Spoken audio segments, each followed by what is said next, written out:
Vous avez déclaré il y a 2 jours que vous pensiez que l'inflation serait à plus de 10% en début d'année 2023. Quand exactement, selon vous? Prévision. En fait, quand? Je ne vais pas vous demander au jour près. En fait, ce ne sont pas des prévisions, ce sont des quasi-certitudes parce que les acheteurs dans le mouvement Leclerc me donnent les prix auxquels ils sont en train de négocier la marchandise qui sera vendue au premier trimestre ou au deuxième trimestre de l'année prochaine. Donc, à par extrapolation, je vois l'inflation avant tout le monde.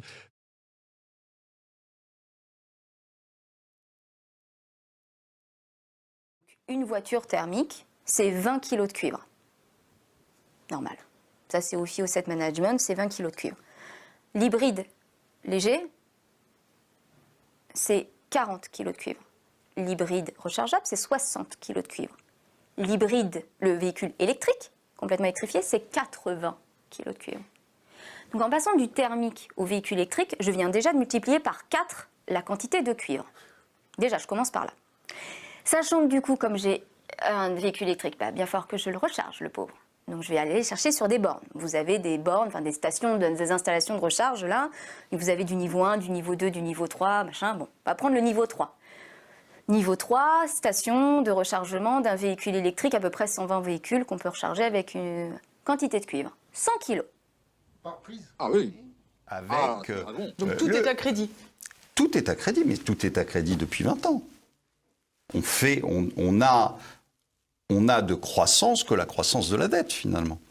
Donc, tout ce que vous avez en croissance, c'est du déficit budgétaire, c'est de la croissance qui est achetée par de la dette. Et avec cette idée que, de toute façon, c'est pas grave, on la rembourse jamais. Ouais, d'accord. Enfin bon, vous la payez.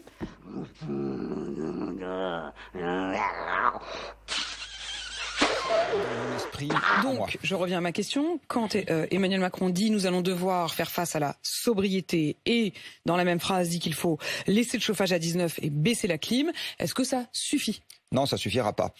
En fait, l'énergie abondante est ce qui a fait la croissance économique des 2 derniers siècles, l'industrialisation, la mondialisation, l'urbanisation, l'augmentation du temps libre, le fait qu'on ait des études longues et des retraites, les 35 heures, les 6 semaines de congés payés, la tertiarisation des emplois. Oui, ça fait beaucoup. D'où j'en reviens à ce que je disais tout à l'heure sur le fait que votre profession a eu un peu de mal à comprendre tout ça. Il y a toujours un peu de mal à comprendre tout ça. Vous aimez bien quand même trouver des coupables. J'aime pas trouver des coupables. Vous êtes là, vous avez 20 minutes pour vous exprimer. J'aime bien trouver celle qui vous ait souvent donné la parole. Souvent, 2 fois. Mais dans cette émission où vous avez eu du temps. Soyons précis. Donc, je suis pas en train de vous faire un reproche à vous en particulier. Je suis en train d'essayer d'expliquer pourquoi il y a des gens qui aujourd'hui sont surpris en disant « Ah, on a tous ces problèmes-là sur les bras, on n'en avait pas conscience. » Je suis juste en train d'identifier la cause.